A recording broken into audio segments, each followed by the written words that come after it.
7:23 en el territorio continental ecuatoriano, buscando la verdad y abogando por la unidad nacional en pro de la paz y la seguridad en el Ecuador.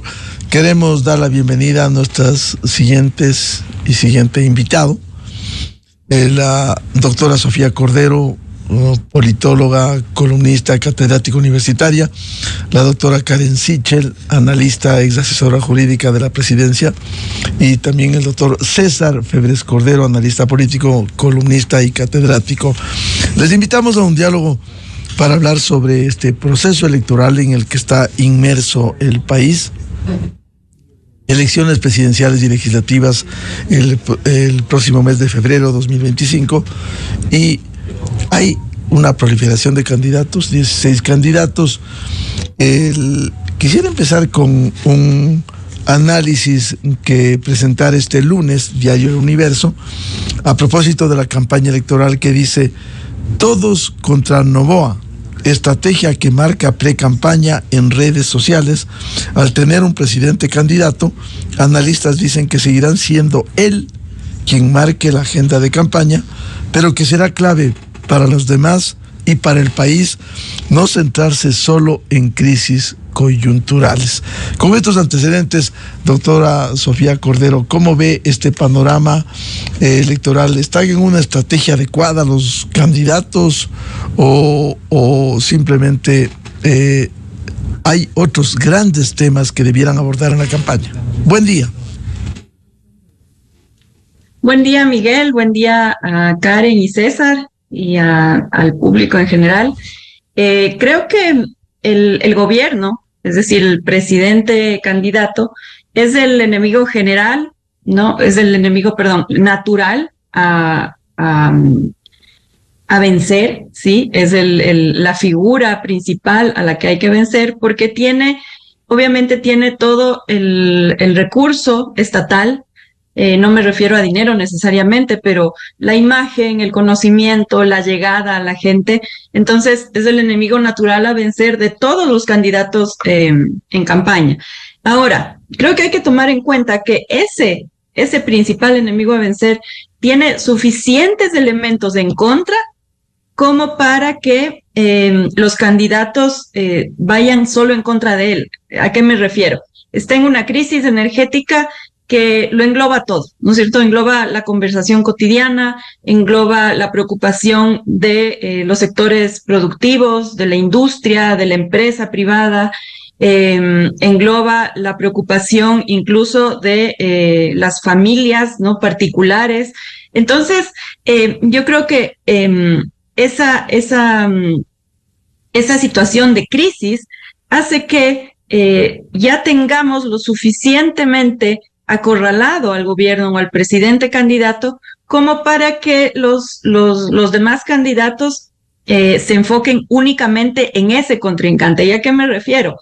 Mientras el gobierno sale afectado, porque aunque no tenemos encuestas, y aunque muchos dicen que mientras no tengamos encuestas no se puede afirmar el nivel de afectación, va a haber una afectación. O sea, veremos cuál es el nivel, sí, pero es muy probable que haya una caída en la popularidad del gobierno. Ahora, ¿qué pasa, por ejemplo, con el segundo en las mediciones que tuvimos hasta hace un par de semanas? ¿Qué pasa con el segundo? ¿Qué pasa con Luisa González, el binomio de Luisa González?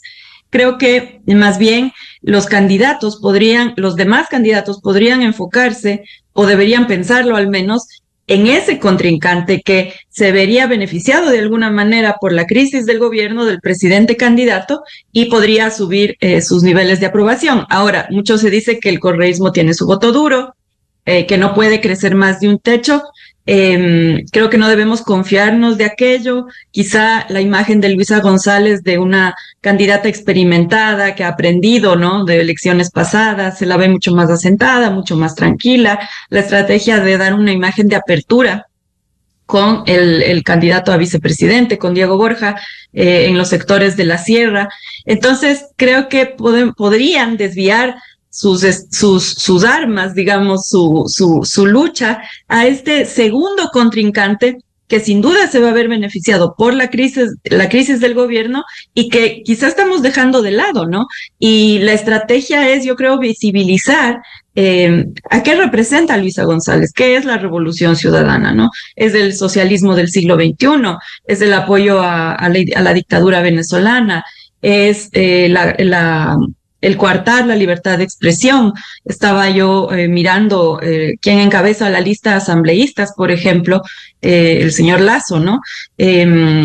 Creo que hay que poner mucha atención en lo que la bancada de esa fuerza política puede hacer si es que obtiene una primera mayoría, como la ha obtenido en las últimas 2 elecciones, respecto, por ejemplo, a la propuesta de una ley mordaza.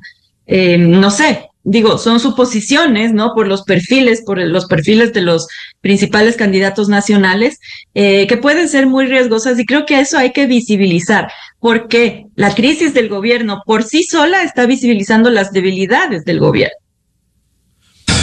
Bien, bienvenido al doctor César Febres Cordero, analista político, articulista, catedrático. Doctor César Febres Cordero, ¿están en una estrategia lógica los candidatos? Porque, como decíamos al inicio, todos están apuntando a los males de este gobierno. Por cierto, sin desmenuzar esto, por ejemplo, todos los gobiernos, todos, ninguno puede sacar las manos, tienen responsabilidad en la crisis eléctrica. Este gobierno tiene 10 meses, tiene su responsabilidad. Pero, por ejemplo, la Revolución Ciudadana tuvo 10 años en el poder y no pudo sentar las bases para al menos una matriz energética equilibrada. ¿Es correcta la estrategia de apuntar al candidato presidente? Buen día. Muy buen día. Antes que todo, le agradezco, estimado Miguel, por la invitación. Por supuesto, un placer compartir este panel con Karen y con Sofía, y también le extiendo mi saludo a toda su distinguida audiencia. Si es que la experiencia del propio presidente Noboa cuando fue candidato nos puede indicar algo, deberíamos encontrar un candidato ganador en estas elecciones que hable con seguridad de su propio programa, más que directamente criticar a los gobiernos del pasado, y que compare de esa forma indirecta lo que ofrece con lo que vino, ¿no? Claro, esto es primero difícil ya para un gobierno que empieza hace tiempo a excusarse en lo que han recibido del pasado. La estrategia común la vimos con Lasso y la vimos con Moreno y la vimos hasta con Correa, y no del todo ilógica. Y tenemos también que tomar en cuenta que el escenario de la anterior elección era quizá particular. Estábamos caminando como país por un momento particularmente turbio por los asesinatos, los crímenes políticos, en especial el de Fernando Villavicencio, y por que estábamos entrando a lo que en cierta forma ha sido un interinato, ¿no? Ahora, criticar al gobierno es inevitable en este momento, es lo que la gente demanda, pero no tiene que ser de nuevo solamente culpa, ¿no? Tiene que ser plantearle al país la posibilidad, la credibilidad de que se puede dar una solución, y más que electoralmente conseguir eso, aunque es nuestro tema de discusión. A mí me preocupa profundamente que volvamos a ver lo que ocurrió en la última elección, que es que seguros de sí mismos, por como lo que ellos ven naturalmente que es el trabajo de un candidato, de plantear a la gente que le va a dar una solución lo más, entre comillas, sencilla y entendible posible, entra en una carrera que lo va a sacar de foco. Y va a llegar un gobierno, o va a repetir este gobierno, un proceso en el que no van a poder entregar al país un programa de gobierno realista o gobernar de forma realista, porque se comprometieron a cosas demasiado positivas. A este gobierno, por ejemplo, y creo que es prisionero de esto, le ha costado decir la verdad al país. El presidente Noboa nunca ha podido sincerarse, porque sincerarse requeriría admitir que la situación está fuera de sus manos. Y el no poder, en buena medida, está fuera de sus manos. Estaría fuera de las manos de casi cualquier presidente. No digo que por eso no sea criticable, es criticable justamente porque no lo reconoce y para no verse débil o para desesperadamente tratar de controlar la situación, toma medidas que son difíciles de entender, como por ejemplo, anuncios que para los expertos eléctricos parecen adelantados de la reducción de los horarios de cortes, o el anuncio de que va a condonar, me parece de forma antitécnica y electorera, a todo el país, no solo a los más pobres, parte de sus planillas por 3 meses que coinciden justamente con los meses electorales de la campaña.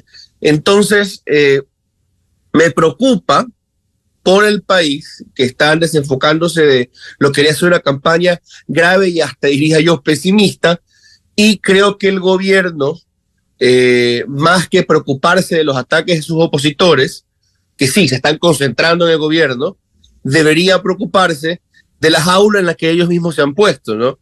De no querer admitir la gravedad de la situación, de no admitir que los cortes muy probablemente continuarán más allá de las posibilidades que ellos tengan de arreglar la situación en tan poco tiempo, y que todo esto es bastante costoso y sería costoso para cualquier gobierno. Entonces yo creo que el enfoque del gobierno debería ser buscar no solamente entender al enemigo que crean, digamos, los rivales que van a estar en papeleta, sino el enemigo que es la propia figura de macho que resuelve, que le han creado el presidente, que es difícil de desmontar y al que le va a costar decir al país, esto no lo puedo hacer tan fácil. Bienvenida a la doctora Karen Sichel, ex asesora jurídica de la presidencia, analista política. ¿Cómo ve este panorama electoral con este tema que hemos planteado en primer término? Todos los candidatos apuntan a los problemas de este gobierno, que los hay problemas como la crisis eléctrica inevitablemente, pero el país quisiera soluciones y, como bien decía César Pérez Cordero, no solo es un problema de este gobierno, sino es un problema estructural que todos los gobiernos no han podido al menos sentar las bases de una matriz energética equilibrada. Buen día, Karen. Buenos días, muchísimas gracias por la invitación. Bueno, sí, yo creo que hay que tomar en cuenta que a pesar de que las elecciones anteriores ocurrieron hace un año debido a la muerte cruzada, el panorama electoral que nos toca lidiar y nos toca analizar esta vez, me parece que ha cambiado bastante. Para empezar, como han mencionado, se da este fenómeno, ¿no?, del presidente candidato y de todos contra Noboa, que me parece a mí que es una atención natural que fija la oposición en irse contra el gobierno, y esta además la salida fácil que tienen los candidatos de atacar al presidente candidato. Pero yo coincido en que hay los problemas que tiene el Ecuador trascienden a un gobierno, trascienden sin dudas a este gobierno, y merecen la atención por parte de los candidatos, y merecen también que los candidatos nos den un posible plan, una posible estructura de cómo piensan ellos solventar la crisis energética. Pero la crisis energética no es lo único. Tenemos la crisis de seguridad, tenemos la crisis política, tenemos la crisis económica. Es decir, el Ecuador vive de crisis en crisis, y uno de los problemas que tenemos, que es, digamos, un metaproblema, es más grande, que es el problema del problema, por decirlo así, es que los candidatos y en general los políticos en el Ecuador se fijan en la coyuntura y no piensan a largo plazo. Y creo que eso es lo que estamos viendo ahora en la reacción de los demás candidatos con el tema de la crisis energética. De repente todo el mundo es experto en matriz energética, todo el mundo comenta sobre cómo se tiene que resolver el problema, pero si es que algo nos tiene que quedar claro a los ecuatorianos es que ningún problema en el Ecuador es de fácil solución, porque nuestros problemas son estructurales, lo que significa que difícilmente vamos a experimentar un caso o un cambio real de la noche a la mañana.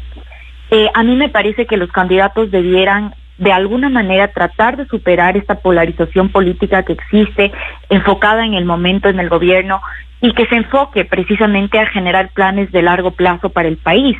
Pero al mismo tiempo tienen que entender el debate político y tienen que hablar con honestidad a la ciudadanía sobre sus adversarios, algo que no ha caracterizado la frontalidad. Es algo que no ha caracterizado, por ejemplo, al gobierno de Noboa. En las elecciones anteriores, nosotros veíamos a un Noboa que por supuesto podía irse, podía proponer o podía aglutinar de alguna manera el voto que no era polarizado con la campaña del voto joven. Ahora veo que esa estrategia, o a mí me parece que esa estrategia no le va a funcionar, mientras que vemos, por ejemplo, a un correísmo, y es algo que creo que le afecta al correísmo, no tiene una agenda propia. Realmente el correísmo no habla de los problemas del ecuatoriano. El correísmo habla de los problemas que tiene el correísmo. Y yo creo que ese no es solo un problema de comunicación. Creo que eso es lo que ellos pueden hacer porque eso es lo que les interesa. Al correísmo le interesa el bienestar de su gente, de su líder, la impunidad antes de las necesidades del país. Y vemos a una Luisa González que de momento la atención no está en la falta de propuestas, precisamente porque Luisa González está también tomando esta estrategia del resto de adversarios de enfocarse en la oposición al gobierno, lo cual les beneficia de alguna manera porque nos quita la atención de quiénes son ellos. Entonces, sí, creo que lo inteligente por parte de los candidatos debiera ser cambiar un poco el foco de atención y de ponernos de una manera propositiva, una agenda propositiva. Okay, ¿qué es lo que realmente ellos están ofreciendo al país, además de hacer oposición al gobierno? Karen, a propósito de lo que usted señala, ¿cómo entender? Justo se refería a la Revolución Ciudadana. ¿Cómo entender? Exigen al gobierno, y eso está muy bien, todos los ecuatorianos exigimos soluciones, sentar las bases para un cambio, para dar certidumbre en el servicio eléctrico. Sin embargo, se está debatiendo en la Asamblea Nacional, ya va al segundo debate, el proyecto urgente en materia económica para abrir las posibilidades a la inversión en el sector eléctrico. Pero la Revolución Ciudadana se está oponiendo. Hoy publica un amplio reportaje Diario Expreso. Se niega a que el Estado dé un aval a una futura inversión sin garantías. La garantía de retorno de las inversiones privadas encontró un adversario en las filas de la Revolución Ciudadana, y sin esa garantía no va a haber inversión. Entonces resulta un nuevo capítulo de un cuento como fue la ley No Más Apagones, y a donde se han sumado movimientos como Construye. Entonces, ¿cómo entender esto? Bueno, creo que es muy fácil entender esto si es que uno realmente sabe lo que representa la Revolución Ciudadana. Ellos desde hace algunos años, desde que no están en el gobierno, no apoyan al país. Ellos no se unen por soluciones en conjunto que puedan solventar algún problema para el país. La Revolución Ciudadana ha tomado esta opción de afianzarse a principios ideológicos, y cuando digo ideológicos me refiero a principios sin ningún tipo de evidencia o de racionalidad, sino simplemente ideología, y afianzados a estos principios que ellos tienen, cuando les conviene. Además, lo que tratan de hacer es oponerse a cualquier solución que se busque dar de cualquier manera, llevándoles a extremos como que se oponen a soluciones que pueden ser beneficiosas para el país. Realmente este debate de si es que se necesita o no se necesita la inversión extranjera en ciertos sectores que se requiere para la sociedad, como por ejemplo la energía, realmente es de no creer. Es decir, tenemos un problema enorme en el Ecuador. Sabemos que una de las soluciones es brindar mayor participación y abrir el mercado para que existan mayores ofertas y de alguna manera pueda eso unirse a la demanda. Pero no, el correísmo se opone constantemente por sus taras, y también creo yo de alguna manera por el egoísmo que tiene la Revolución Ciudadana de quizás a veces parece que ellos quieren mantenernos en el charco, oponerse a cualquier tipo de solución, con tal de que la única solución posible o viable en algún punto en el imaginario del ecuatoriano sea el regreso de la Revolución Ciudadana. yo creo que ese es el fondo realmente de el plan que ha tenido el legislativo por muchos años, el bloque legislativo de la Revolución Ciudadana en la Asamblea Nacional. Y es inentendible. Y la única manera que uno tiene para entender esto es saber que lo que a ellos les interesa es el bienestar no del país, sino es el bienestar de su gente. Es cómo ellos pueden canjear o chantajear al presidente de turno por sus votos, o cómo ellos pueden cambiar el tablero político para generar impunidad, etcétera, etcétera. Y ese ha sido el modus operandi de la Revolución Ciudadana. Y lo mismo pasa con la manera en la que ellos debaten, por ejemplo, las bases militares extranjeras. Eso ha sido como ellos debaten cambios institucionales a la Constitución. Ellos reconocen los problemas que tiene la Constitución de Montecristi en el plano económico, en el plano institucional. Sin embargo, han sido incluso víctimas del pobre diseño institucional y económico que tiene. Pero cuando alguien busca cambiar eso, ellos son la oposición. Y yo creo que en el fondo son la oposición porque lo que ellos no tienen un sentido de país. No es que buscan darle soluciones al Ecuador, sino lo que ellos buscan precisamente es, lamentablemente, el bienestar de su bloque. Y eso es lo que estamos viendo nuevamente, y eso es lo que ellos tienen para ofrecer. Ellos quieren protegerse a ellos, entre ellos, y esa ha sido su estrategia. Y lo peor de todo es que esto electoralmente se traduce en que las personas que son parte de la Revolución Ciudadana, no importa lo que la Revolución Ciudadana haga, no importa cuántas veces Estados Unidos sanciona a Correa, sanciona a Jorge Glass, les quite la visa, no importa las pruebas que hayan de los fundamentos de este movimiento, el voto duro de la Revolución Ciudadana se refleja en las encuestas todavía. Entonces, este sí es un problema que hay y que no se está hablando, precisamente porque todo el mundo está hablando de el gobierno y está haciendo la oposición al candidato a presidente. Doctora Sofía Cordero, como publicaba ayer Diario El Universo, lo más rentable en este momento es presentarse como contradictor directo del gobierno. Lo más fácil hacer oposición. Y por más que se diga que está bajando las encuestas, publiqué El Universo, sigue siendo un contendor competitivo el presidente en los actuales momentos. Falta 4 meses para las elecciones. ¿Por qué los candidatos no hablan, no proponen soluciones de fondo estructurales a los problemas graves que tiene el país? Uno de ellos, se ha hablado de la crisis eléctrica, el tema del empleo, el tema de la seguridad, el seguro social ecuatoriano, la educación. ¿Por qué no hablan de eso los candidatos? Y el mejor negocio es solo ser opositor. A ver, yo creo que la campaña electoral exige dos estrategias o dos niveles estratégicos. El uno, sí, obviamente golpear a los contrincantes, ¿no? Y como digo, el único contrincante no es el gobierno, hay la Revolución Ciudadana. ¿Y por qué les pongo a los dos? Porque son los que encabezan las encuestas y yo creo que el tercer lugar por ahora es el que está en disputa, ¿no?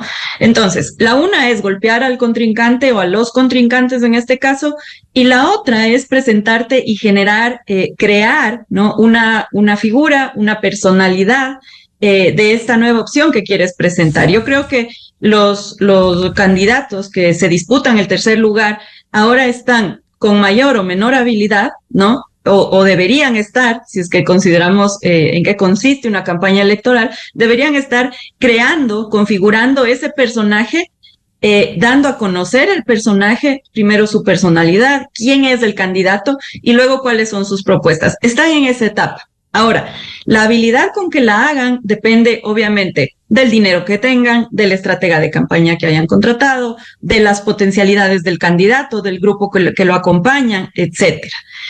Ahora, creo que el principal desafío, una vez que logran posicionarse, darse a conocer, es justamente diferenciarse entre ellos. Porque ¿cuál es el problema ahora?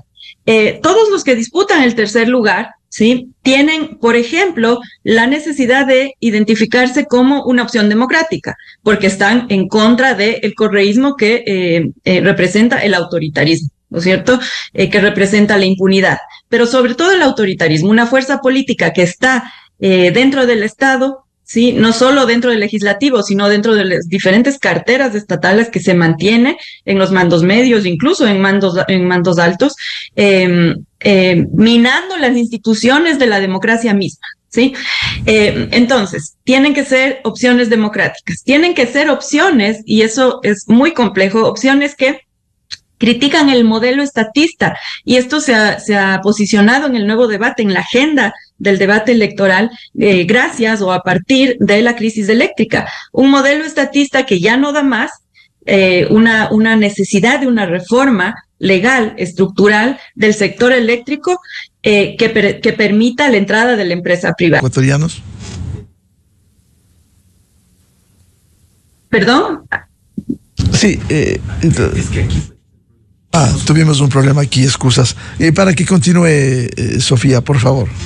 Creo que me desconecté. Sí, no se preocupe, tuvimos un problema técnico aquí.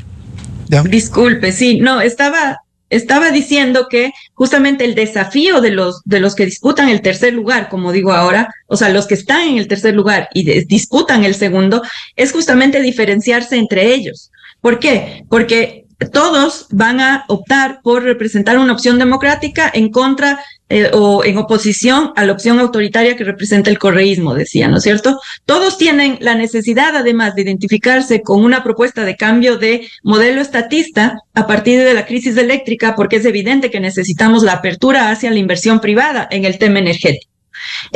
Todos tienen que verse a favor de el tema de la seguridad, es decir, a favor de una real política de seguridad que la gente clama por mano dura, pero entonces tienen que encontrar en esas demandas comunes, ¿sí? Donde no hay espacio para no ofrecer reformas estructurales en esos campos, tienen que diferenciarse en sus propuestas, y ese es el desafío. Ese es el desafío. Ahora, yo por lo pronto, por ejemplo, veo voy a poner un ejemplo como el candidato Francesco Tabacchi. Veo que tiene una particularidad, ¿sí? De, por ejemplo, enfocarse en los sectores productivos del agro, ¿no? Lo agropecuario. Tanto en la sierra como en la costa, a pesar de que él viene de la costa. Ese es un sello distintivo de él. ¿Sí? ¿Cuál es el sello distintivo, por ejemplo, de Henry Cucalón? ¿No? Tener experiencia, ¿no? Tener experiencia en lo público, tener experiencia en el manejo de ya un ministerio, el Ministerio de Gobierno. Pero creo que les falta, sí, a través justamente, como decía Miguel, de sus propuestas, diferenciarse entre ellos como la nueva opción. Yo había hablado en entrevistas anteriores de la tercera vía. Ninguno de los candidatos, digamos que explotó ese concepto o esa posibilidad, pero bueno, son la tercera opción, ¿no es cierto? Pero deben diferenciarse. Y creo que, por ejemplo, yo decía, el tema del seguro social es algo que está abandonado. Es un tema que está abandonado. Estamos acaparados por el tema del empleo, de la economía, el tema energético y el tema de la seguridad. ¿Y dónde está el tema del seguro social? Esa es una bomba de tiempo, y creo que podría ser una mina de oro, ¿sí? En términos de propuesta electoral, propuesta programática de gobierno para los meses que se vienen de campaña electoral. Doctor César Pérez Cordero, ¿por qué los candidatos no enfrentan y le dicen al país lo que quisiera que les solucionen? La crisis eléctrica, el tema del empleo, la seguridad, el seguro social, cómo mejorar la calidad de la educación, los problemas del agro. ¿Por qué no se enfocan en eso? ¿No les interesa? ¿No están desconectados de los problemas del país? Bueno, creería que en este momento a ellos les cuesta tanto ser propositivos como atacar al gobierno de una manera un poco más inteligente. Porque si vemos, por ejemplo, el correísmo, concuerdo en buena medida con Sofía, ellos están centrados en no una causa por la que quieren hacer mártires a sus líderes, sino en la causa que son sus líderes. Ya no son para nada cautelosos en esconder cuáles son sus prioridades. En el caso del candidato Topic, él está peleando una guerra a la defensiva por segunda vez, la cual le puede salir carísima tarde en la campaña, porque lo va a distraer y no le va a permitir concentrarse en sus propuestas, con todo lo que se habla de los radares y con lo que se va a volver a hablar de su pasado, el pasado de su grupo familiar con el señor Glass y compañía, y de lo que se hablará de tanto y tantos negocios que ellos han tenido, ¿no? Sobre los cuales él tiene todo el derecho de defenderse y defender a su familia y a su grupo, pero eso le puede complicar la campaña. Por los otros candidatos no dejan de tener problemas y creo que es ilustrativo el caso del candidato asambleísta procesado en el caso Metástasis, Armando Flor, que va por las listas 4, que fueron junto a la extinta 35, las que apoyaron al presidente Noboa de la Alianza AN en la anterior ocasión, que era liderado, no sé bien si lo sigue siendo, por Arturo Moreno, asambleísta oficialista, y que ahora candidatizan a Víctor Arauz.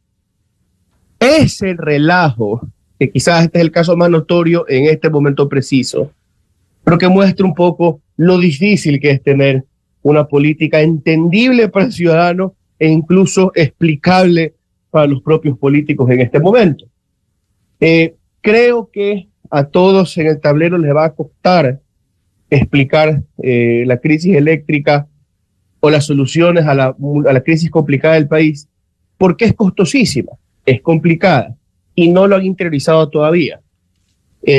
Volviendo al propio gobierno del presidente candidato, lanza una ley no más apagones, que me parece un nombre desafortunado, y cuando se le critica, yo creo que de manera irresponsable, que cómo así saca una ley no más apagones y no se acaban los apagones, sino que las cosas puedan funcionar así, procede a proponer una segunda ley para reformar la manera en que manejamos el sistema eléctrico, y en ningún momento se toma la molestia de realmente explicarle a la gente de este gobierno que no deberían esperar una solución antes ni mucho después de las elecciones en base a lo que se da en esa ley, que las cosas van a tomar tiempo. El propio gobierno, y me centro en el gobierno porque no creo que sea un error solo de ellos, es un error de la clase política. Nos hablan una y otra vez de cifras. Va el ministro Félix y habla de 1,000 y pico megavatios, pero parte de su historia colapsa cuando el ministro González dice, o por ejemplo uno de los viceministros, el ministro González dice, ¿saben qué? Ya no vamos a ir por las barcazas. Ese cálculo no funciona, se vuelve obsoleto. Va el presidente en cadena nacional con sus 2 ministras clave en este momento a hablarnos de el tema eléctrico, y poco después, por razones que no entendemos bien, una de esas ministras renuncia y el presidente otra vez es demasiado optimista, que Toachi Pilatón estará funcionando con sus 300 y pico megavatios en diciembre. En diciembre van a prender la primera turbina para pruebas, ¿ya? Pero le está adelantando demasiado optimismo a la gente. Un problema de manejo de las expectativas. Y si vemos las campañas, las que se van formando recién, no están muy lejos de eso. Y no creo que estén muy lejos de sí mismos el año pasado. El año pasado, si bien Noboa prometía 1,000 soluciones a 1,000 temas del primer debate, y no se pudieron concentrar tanto en eso los otros candidatos, el señor Topic también era bastante optimista en cómo podía resolverlo todo. Los correístas como nadie, hablando de lo que ya hicieron y por ende ha de ser fácil volver a hacer, lo cual no es real. Yo creo que, de nuevo, los políticos no perciben la gravedad de la situación o no se la quieren reconocer al país y por ende no pueden dar una propuesta realista. Si uno empieza a hilar fino sobre el problema nacional, la situación se torna gris, deprimente, y estoy seguro que en este momento hay un montón de analistas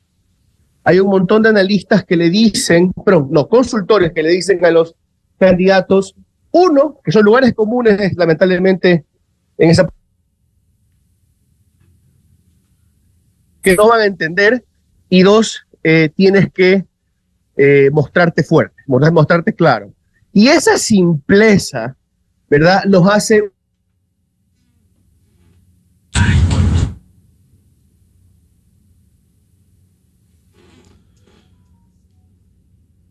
pasada, claro, del IES, de Yasuní, de electricidad, les fue posible por el formato corto, por la alta cantidad de candidatos en ese panel, pero ya en un formato largo, querer hilar fino así es muy complicado, pero es lo que el país requiere, lo que quizá podría permitirle a un candidato mostrarle al país un camino hacia adelante, sin crearse un problema de ganar las elecciones en la que haya generado expectativas altísimas, sin entrar en una guerra terrible con los otros candidatos y quien promete más de la manera más fácil. Y diría yo también hay que salirnos algunos de los mitos de los candidatos y de la ciudadanía que existen sobre nuestra política. Me cambia un poco el tema de las elecciones generales, pero recordemos, por ejemplo, cómo antes de la consulta, y el gobierno lo admite, para ellos era clave la captura de Glass para no perder la consulta. Me pregunto yo, más allá de lo que pensemos sobre lo moral y lo legal, de lo que se hizo en la Embajada de México, el presidente decía no podía parecer débil antes de las elecciones. ¿Qué pasó? Las votaciones se movieron no tanto por el presidente de turno, sino por la diferencia entre la seguridad y la economía y cómo confiaban ellos en la propuesta de seguridad y no en la propuesta económica. Algo que trascendía la figura presidencial, algo que muy pocos analistas contemplaban. Todo era la popularidad del presidente en ese momento para la mayoría de los analistas.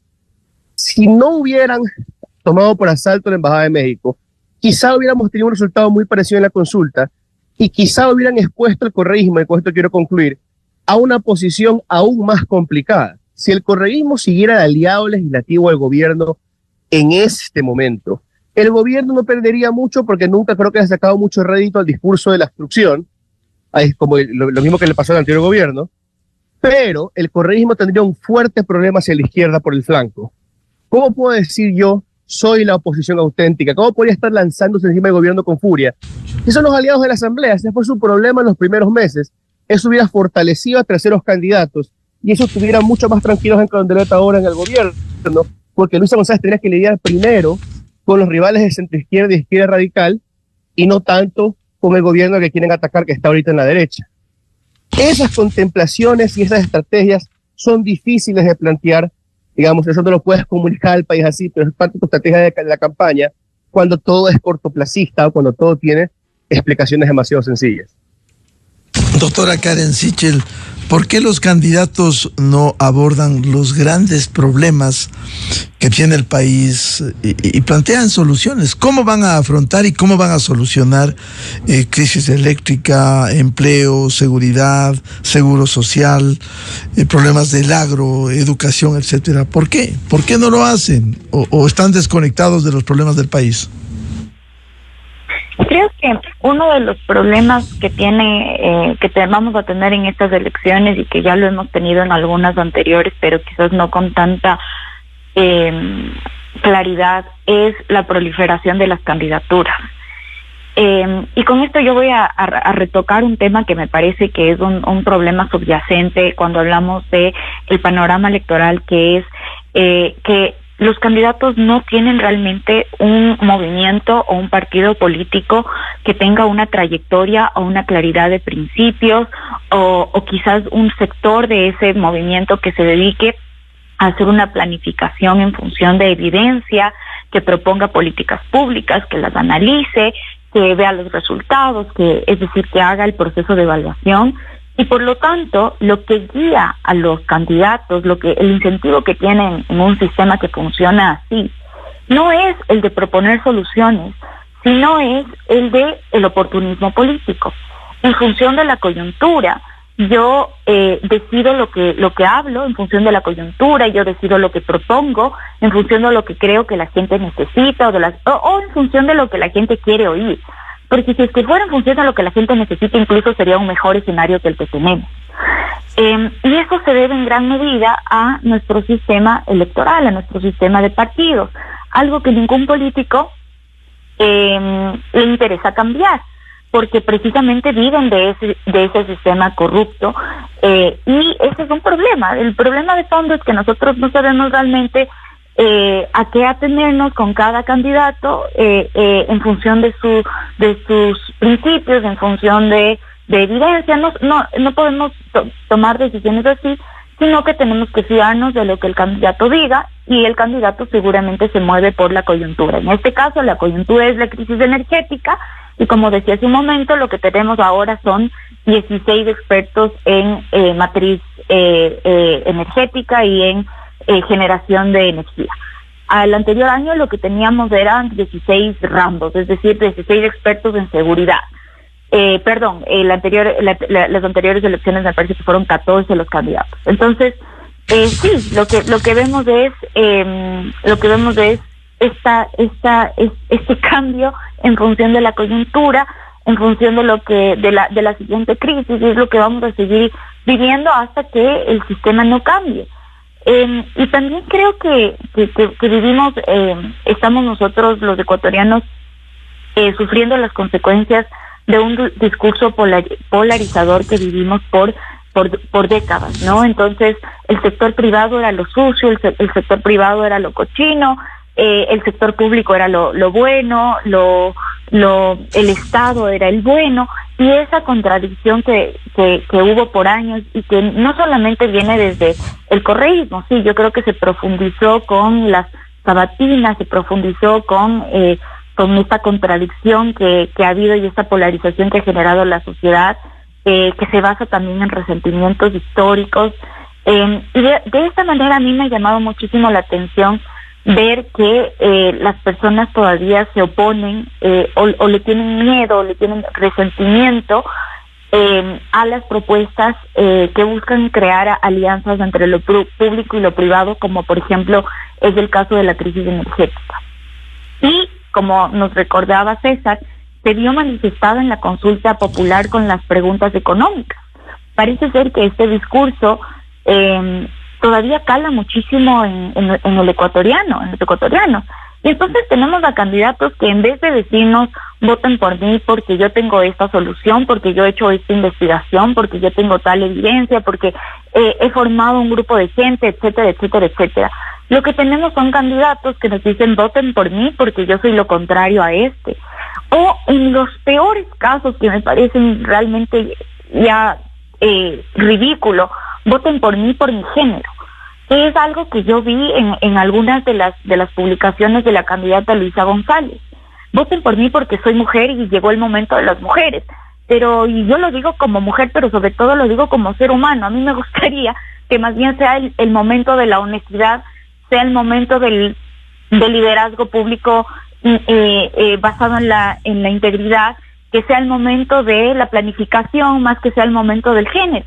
Y entonces es cuando yo me preocupo, porque creo que, en fin, sí, ahora estamos criticando a los candidatos y estamos analizando cómo podría darse unas elecciones electorales más sensatas, pero finalmente es muy difícil que esto ocurra cuando el sistema en el que ellos se encuentran compitiendo, el sistema electoral, el sistema político, no les motiva, ni les incentiva, ni les obliga a que ellos realmente hayan hecho una planificación, ni siquiera sobre su equipo, y peor aún sobre lo que ellos piensan hacer una vez que llegan al poder.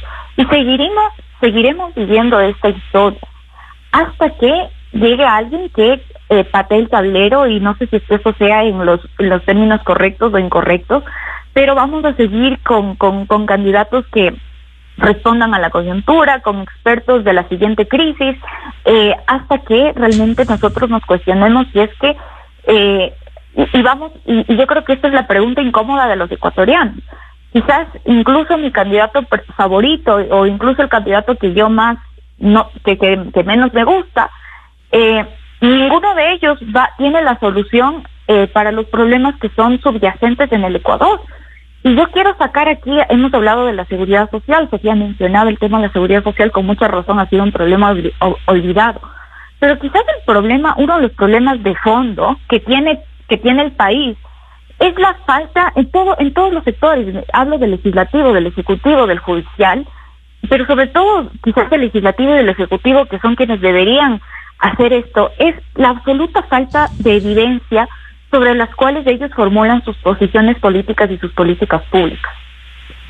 Absolutamente, a nadie le interesa revisar los datos, a nadie le interesa, ni siquiera existen datos certeros en el Ecuador. Eso es algo que se ha destapado también con la investigación que hizo Tomasi sobre los índices de violencia en el Ecuador.